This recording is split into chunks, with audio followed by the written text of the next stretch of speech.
بسم اللہ الرحمن الرحیم۔ اسلامی تاریخ، قرآن و حدیث کی روشنی میں حضرت یوسف علیہ السلام بڑے مشہور اور جلیل القدر پیغمبر ہیں۔ وہ حضرت یعقوب علیہ السلام کے بیٹے، اسحاق علیہ السلام کے پوتے اور حضرت ابراہیم علیہ السلام کے پڑپوتے ہیں۔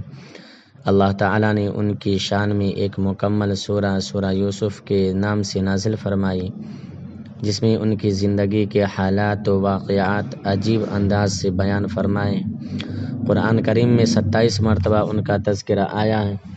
ان کی پیدائش حضرت ابراہیم علیہ السلام کے تقریباً 250 سال بعد عراق کے شہر فدان ارم میں ہوئی۔ بچپن ہی میں وہ اپنے والد کے ساتھ فلسطین آ گئے تھے۔ ان کے 11 بھائیوں میں بنیامین کے علاوہ باقی سب سوتیلے بھائی تھے۔ حضرت یعقوب علیہ السلام ان سے بے حد محبت کرتے تھے۔ کسی وقت بھی ان کی جدائی گوارا نہ تھی، کیونکہ شروع ہی سے ان کی فطری صلاحیت دوسرے بھائیوں کے مقابلہ میں بالکل ممتاز اور روز روشن کی طرح ظاہر تھی۔ حضرت یعقوب علیہ السلام ہونہار فرزندگی پیشانی پر چمکتا ہوا نور نبوت پہچانتے تھے اور وحی الہی کے ذریعہ اس کی اطلاع بھی پا چکے تھے۔ اللہ تعالیٰ نے انہیں نبوت کے ساتھ حکومت و سلطنت سے بھی نوازا۔ آپ صلی اللہ علیہ وسلم کا معجزہ۔ آپ صلی اللہ علیہ وسلم کی پکار پر پتھر کا حاضر ہونا۔ ایک مرتبہ حضرت عکرمہ رضی اللہ عنہ، جو ابھی اسلام نہیں لائے تھے، رسول اللہ صلی اللہ علیہ وسلم کے ساتھ چشمے کے کنارے پر تھے۔ انہوں نے دوسرے کنارے پر پڑے ہوئے ایک بڑے پتھر کی طرف اشارہ کر کے رسول اللہ صلی اللہ علیہ وسلم سے کہا، اگر آپ سچے ہیں تو اس پتھر کو اپنے پاس بلا لیجئے کہ یہ پانی میں تیرتا ہوا آپ کے پاس آ جائے۔ چنانچہ رسول اللہ صلی اللہ علیہ وسلم نے اس کی طرف اشارہ کیا۔ وہ چٹان اپنی جگہ سے اکھڑی اور پانی میں تیرتی ہوئی رسول اللہ صلی اللہ علیہ وسلم کے سامنے آ کر رکی، اور اس نے آپ صلی اللہ علیہ وسلم کی نبوت کی گواہی دی۔ پھر آپ صلی اللہ علیہ وسلم نے حضرت عکرمہ سے فرمایا، تمہارے لیے اتنا ہی کافی ہونا چاہیے۔ عکرمہ نے کہا، ہاں، اگر یہ پتھر اپنی جگہ واپس بھی چلائے جائے۔ رسول اللہ صلی اللہ علیہ وسلم نے پھر اسے اشارہ کیا تو وہ اپنی جگہ واپس چلا گیا، مگر پھر بھی عکرمہ اس وقت مسلمان نہ ہوئے، البتہ فتح مکہ کے وقت مسلمان ہو گئے۔ ایک فرض کے بارے میں، مسجد میں داخل ہونے کے لیے پاک ہونا۔ رسول اللہ صلی اللہ علیہ وسلم نے ارشاد فرمایا، کسی حائضہ عورت اور کسی جنبی یعنی ناپاک آدمی کے لیے مسجد میں داخل ہونے کی بالکل اجازت نہیں ہے۔ مسجد میں داخل ہونے کے لیے حیض و نفاس اور جنابت سے پاک ہونا ضروری ہے۔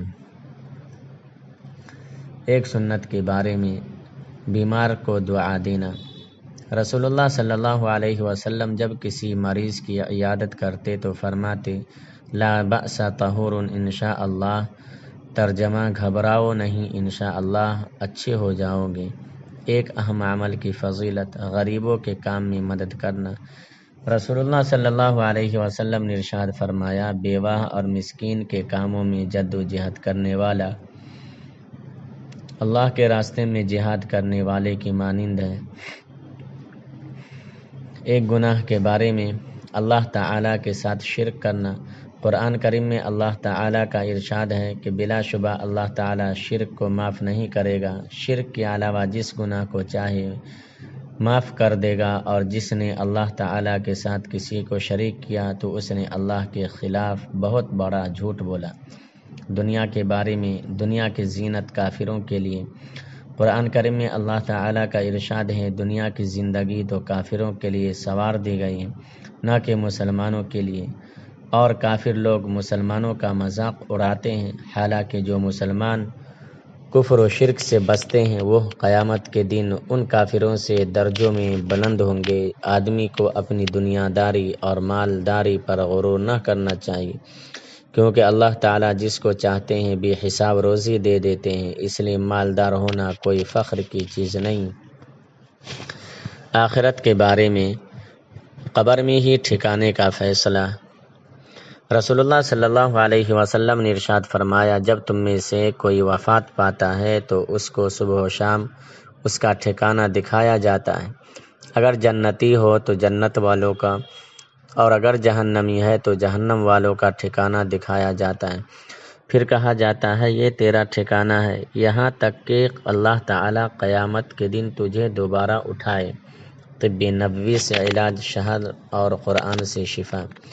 رسول اللہ صلی اللہ علیہ وسلم نے ارشاد فرمایا، تم اپنے لیے شفا کی 2 چیزوں یعنی شہد اور قرآن کو لازم پکڑو۔